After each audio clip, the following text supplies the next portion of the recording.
ഇടയ്ക്കൽ ഗുഹകൾ സുൽത്താൻ ബത്തേരിയിൽ നിന്ന് 13 കിലോമീറ്റർ അകലെ, അതായത് അമ്പലവയലിൽ നിന്ന് 3 കിലോമീറ്റർ അകലെയാണ് ഇടയ്ക്കൽ ഗുഹകൾ സ്ഥിതി ചെയ്യുന്നത്. ഇടയിലെ കല്ല് എന്ന പ്രയോഗം ലോപിച്ചാണ് ഇടക്കല്ലായി തീർന്നത്. കല്ലുകൾക്കിടയിൽ 96 അടി നീളവും 22 അടി വീതിയും 30 അടി ആഴവുമുള്ള ഒരു വിടവാണ് യഥാർത്ഥത്തിൽ ഇടയ്ക്കൽ ഗുഹകൾ. കല്ലുകളുടെ പിളർപ്പ് തീർത്ത ഭിത്തിയിൽ ചരിത്രാതീത കാലത്തെ കൊത്തുപണികൾ കാണാം. BC 50-ാം നൂറ്റാണ്ട് മുതൽ വിവിധ സമൂഹങ്ങൾ ഈ ഗുഹ ഉപയോഗിച്ചിരുന്നതായി കരുതപ്പെടുന്നു. അമ്പുകുത്തിമലയിലാണ് ഈ ഗുഹ നിലകൊള്ളുന്നത്. കാപ്പിത്തോട്ടങ്ങൾക്കിടയിലൂടെ ഏകദേശം 3/4 മണിക്കൂറോളം നടന്നാൽ നമുക്ക് ഈ ഗുഹയിൽ എത്തിച്ചേരാം. ചുറ്റുമുള്ള അനുഗ്രഹീത കാഴ്ചകൾ കണ്ടാസ്വദിക്കാൻ ഗുഹയുടെ പരിസരത്ത് ഒരു ടെലിസ്കോപ്പ് ഒരുക്കിയിട്ടുണ്ട്. പ്രകൃതിയുടെ അന്ധാളിപ്പിക്കുകയും ചിന്തിപ്പിക്കുകയും ചെയ്യുന്ന കാഴ്ചകൾ ഒരുപാട്. അതിൽ ചിലതിൽ മനുഷ്യർ ചില കൈകടത്തലുകൾ നടത്തിയിരിക്കുന്നു. ചിലത് തനത് രൂപത്തിൽ തന്നെ തുടരുന്നു. ചിന്തിക്കുന്നവർക്ക് ചിന്തിക്കാൻ പ്രകൃതിയൊരുക്കിയ ദൃഷ്ടാന്തങ്ങൾ.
ആസ്വദിക്കുന്നവർക്ക് മനം കുളിർക്കെ ആസ്വദിക്കാൻ പ്രകൃതിയൊരുക്കിയ കൗതുകങ്ങൾ, അതും നമ്മുടെ സ്വന്തം മുറ്റത്ത്. എന്നിട്ടും നമ്മൾ ചെല്ലുന്നത് സ്വദേശത്തും വിദേശത്തുമുള്ള കൃത്രിമ ഉല്ലാസ കേന്ദ്രങ്ങളിലേക്ക് ഒരു പൊങ്ങച്ചത്തിന് വേണ്ടി മാത്രം. പക്ഷേ സഞ്ചാരികളായ വിദേശികൾ കൂട്ടത്തോടെ നമ്മുടെ മുറ്റത്ത് വന്നിറങ്ങുമ്പോഴാണ് നമ്മുടെ മുറ്റം അഥവാ നമ്മുടെ സ്വന്തം വയനാട് പ്രകൃതിയുടെ കൗതുക ഖനിയാണെന്ന് നമുക്ക് ബോധ്യമാകുന്നത്. അക്കാര്യം ബോധ്യമാകാത്ത ചിലരും നമുക്കിടയിലുണ്ട്. ഇടയ്ക്കൽ ഗുഹയിലേക്കുള്ള സഞ്ചാരപാത അത്ര എളുപ്പമല്ല. ഏറെ ദുർഘടം നിറഞ്ഞ ഈ പാതയിലൂടെയുള്ള യാത്ര രോഗികൾക്ക്, വിശേഷിച്ച് ഹൃദ്രോഗികൾക്ക് അത്ര അനായാസമായിരിക്കില്ല. താഴെ നിന്ന് മുകളിലെത്താൻ ഏകദേശം 1 മണിക്കൂർ സമയമെടുക്കും. കേരളത്തിലെ വയനാട് ജില്ലയിലെ സുൽത്താൻ ബത്തേരിക്കടുത്തുള്ള പശ്ചിമഘട്ടത്തിന്റെ ഭാഗമായ അമ്പുകുത്തിമലയിലെ 2 പ്രകൃതിജന്യമായ ഗുഹകളാണ് ഇടയ്ക്കൽ ഗുഹകൾ.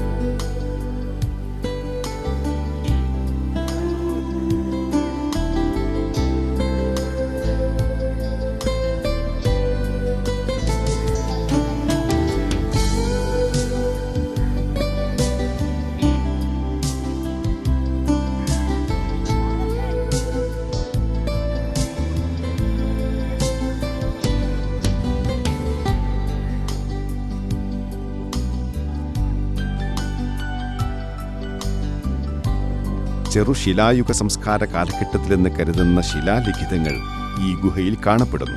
കേരളത്തിൽ ലഭിച്ചിട്ടുള്ള ഏറ്റവും പഴക്കം ചെന്ന ലിഖിതങ്ങൾ ഇവയാണ്. സമുദ്രനിരപ്പിൽ നിന്നും ഏതാണ്ട് 4000 അടി ഉയരത്തിലുള്ള അമ്പുകുത്തി മലയുടെ മുകളിൽ ഒരു വലിയ പാറയിൽ രൂപപ്പെട്ട ഒരു വിള്ളലിൽ മുകളിൽ നിന്ന് വീണുറച്ച കൂറ്റൻ പാറയാണ് മനുഷ്യനിർമ്മിതമല്ലാത്ത ഈ ഗുഹയെ സൃഷ്ടിക്കുന്നത്. കേരളത്തിലെ ഏറ്റവും പുരാതനമായ ഒരു രാജവംശത്തെപ്പറ്റി സൂചന നൽകുന്ന ശിലാലിഖിതങ്ങൾ ലോക കൊത്തുചിത്രകലയുടെ ആദിമ മാതൃകകളെ അനുസ്മരിപ്പിക്കുന്ന തരത്തിലുള്ളവയാണ്. പ്രാചീനമായ ചിത്രങ്ങളും പിൽക്കാലത്ത് രേഖപ്പെടുത്തപ്പെട്ട ലിപികളും കാണാം. ഇടക്കൽ എന്നും ഭാഷാന്തരമുണ്ട്. പാറകൾക്കിടയിലെ അഥവാ പാറയുടെ നടുവിൽ ഉണ്ടായ വിള്ളലിലേക്ക് ഇടയിലേക്ക് മുകളിൽ നിന്ന് വീണ് കിടക്കുന്ന ഒരു വലിയ കല്ലാണ് പേരിനാധാരം. 98 അടി നീളവും 22 അടി വീതിയുമുള്ള ഈ വിള്ളലാണ് ഗുഹയെ രൂപപ്പെടുത്തുന്നത്. ഇതിന് 30 അടിയോളം ഉയരവുമുണ്ട്. ചരിത്രം: 1894 മലബാറിലെ ജില്ലാ പോലീസ് സൂപ്രണ്ടായിരുന്ന എഫ് ഫോസറാണ് ദക്ഷിണേന്ത്യൻ ചരിത്രരചനയിൽ വഴിത്തിരിവുണ്ടാക്കിയ എടക്കൽ ഗുഹകളെ ലോകശ്രദ്ധയിലേക്ക് കൊണ്ടുവന്നത്. ആദിവാസികളായ മുള്ളുക്കുറുമരുടെയും പണിയരുടെയും സഹായത്തോടെ കാടുവെട്ടി വഴിയുണ്ടാക്കിയാണ് അദ്ദേഹം ഇവിടേക്കെത്തിയത്. ഫോസർ അക്കാലത്ത് നിരവധി തവണ ഗുഹകളെപ്പറ്റി പഠനം നടത്തുകയുണ്ടായി. അദ്ദേഹത്തിനു ശേഷം RC Temple, Bruce Foote, doctor Schulz, Colin Mackenzie എന്നിവർ എടക്കലിനെക്കുറിച്ചും സമീപത്തുള്ള പുരാതന സംസ്കൃതിയെപ്പറ്റിയും പഠനങ്ങൾ നടത്തി.